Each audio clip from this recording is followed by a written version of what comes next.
प्रणाम। आपका बहुत बहुत स्वागत है। अगर आपने इस वीडियो को पूरा देख लिया, अंत तक देख लिया, घर में कैसे पूजा करनी है, सारे संशयों का निवारण हो जाएगा। केवल यही वीडियो आपके जीवन के लिए पर्याप्त होगी। किसी दर्शक ने प्रश्न किया है कि गृहस्थी घर में शंकर जी का पूजन कैसे करें, क्या विधि है, कोई तात्विक भक्ति बताए। तो इस वीडियो को अंत तक अवश्य देखना, आपके सारे संशय दूर हो जाएंगे। चैनल पर नए आए हैं तो चैनल को सब्सक्राइब करना मत भूलना। इस चैनल के ऊपर केवल बाबा का ज्ञान ही प्रदान किया जाता है, जो मुक्ति देने वाला है, जो कल्याण करने वाला है, परमानंद की अवस्था तक पहुंचाने वाला है। वीडियो अंत तक अवश्य देखना। मानव जीवन में भक्ति बड़ी आवश्यक है, और भक्ति तो आवश्यक है, भक्ति में तात्विक भक्ति बड़ी आवश्यक है। क्या आवश्यक है? तात्विक भक्ति। तात्विक भक्ति करने से परमानंद की स्थिति प्राप्त होती है, यानी ऐसा आनंद जो कभी समाप्त ना हो।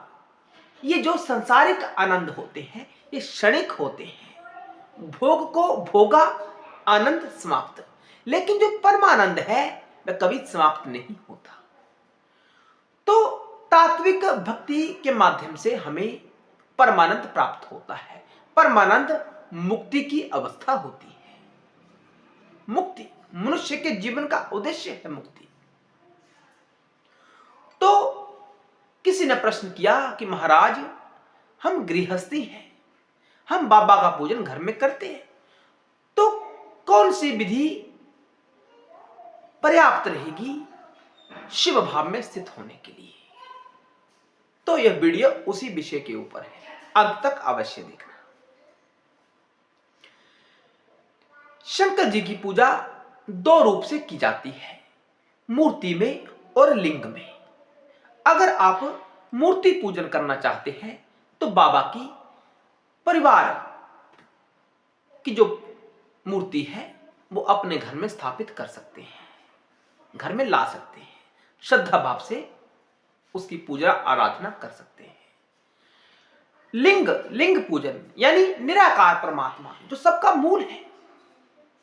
शिव महापुराण में कहा गया है कि केवल शिव ही ऐसे हैं जिनके लिए लिंग भी उपलब्ध होता है और मूर्ति में भी उनकी पूजा होती है। शिव ब्रह्म तत्व है, अन्य देवता ब्रह्म नहीं है कोई भी, केवल शिव ही ब्रह्म तत्व है। इसलिए शिव के लिए लिंग उपलब्ध होता है। लिंग यानी परम तत्व का विग्रह, चिन्ह। परम तत्व को कैसे जाने? उस शिवलिंग के माध्यम से जाना जा सकता है। एक ऐसा पत्थर, एक ऐसी शिला जिसकी कोई आकृति नहीं है, जिसको किसी मूर्ति में नहीं बदला गया, यानी उसी शिला से सारे अस्तित्व प्रकट होते हैं। सभी मूर्तियां उस शिला से प्रकट होती हैं। वह निराकार स्वरूप है, सबका मूल है, वहीं से सबका आविर्भाव होता है। उसे शिवलिंग कहा जाता है। तो घर में शिवलिंग पूजन करे या ना करे, यह प्रश्न सबके भीतर रहता है। तो साधकों, घर में शिवलिंग पूजन किया जा सकता है,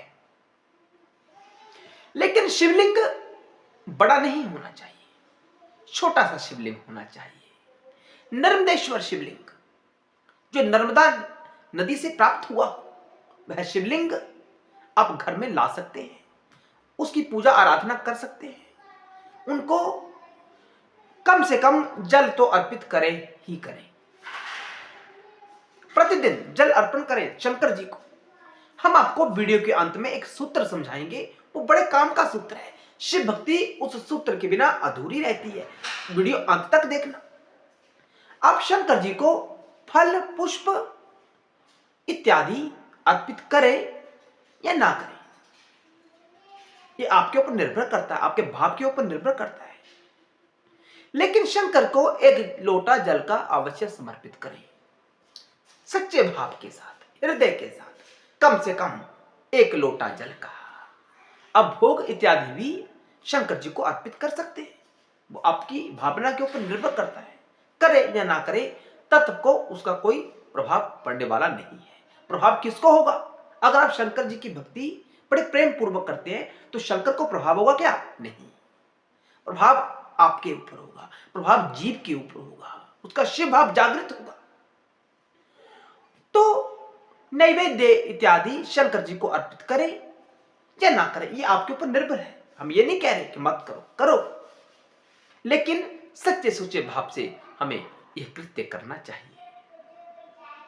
जल अर्पण अवश्य करें, शिव को उसे चेतन समझे, उस शिवलिंग को एक पत्थर का टुकड़ा मत समझे, वो एक ऐसा प्रतीक है, ऐसा प्रतीक जहां से सारे रूप उत्पन्न होते हैं, सारी जो शक्लें हैं वहां से उत्पन्न होती हैं, सभी मूर्तियां वहां से प्रकट होती हैं। वह निराकार है, निराकार से सब आकार अस्तित्व में आते हैं, वो है शिवलिंग। शिवलिंग में सभी देवी देवता निवास करते हैं। एक शिवलिंग का पूजन करने से सभी देव देवताओं का आराधना हो जाता है। शिवलिंग की प्रतिदिन सच्चे भाव से आराधना करें। ओम नमः शिवाय मंत्र का जाप करें, नमः शिवाय मंत्र का जाप करें, शिवाय नमः इस मंत्र का जाप करें। इसके अतिरिक्त और क्या करना है? आपके परिवार में जितने भी सदस्य हैं, शंकर जी की पूजा आपको घर से ही आरंभ करनी है। सबसे पहले स्वयं से आरंभ करो, इस ज्ञान को अपने भीतर समाहित करो कि हम वही शिव की ज्योति है, मुझ में और शिव में कोई भेद नहीं है, भेद केवल माया का है। माया के कारण, अविद्या के कारण हम उस तत्व को नहीं समझ पाते हैं, क्योंकि उस तत्व के अतिरिक्त कोई दूसरा है ही नहीं, केवल शिव तत्व ही है बस। तो इन बातों को समझा करो, स्वयं से आराधना आरंभ करो कि मैं उसी की ज्योति हूं, उसी का स्वरूप हूं। उसके बाद घर में जितने भी सदस्य हैं सबको शिव रूप जानो कि यह भी शिव है, यह भी शिव है, सारे शिव है। यह भावना करना आरंभ करो, शिव की भक्ति आपकी पूर्ण हो जाएगी।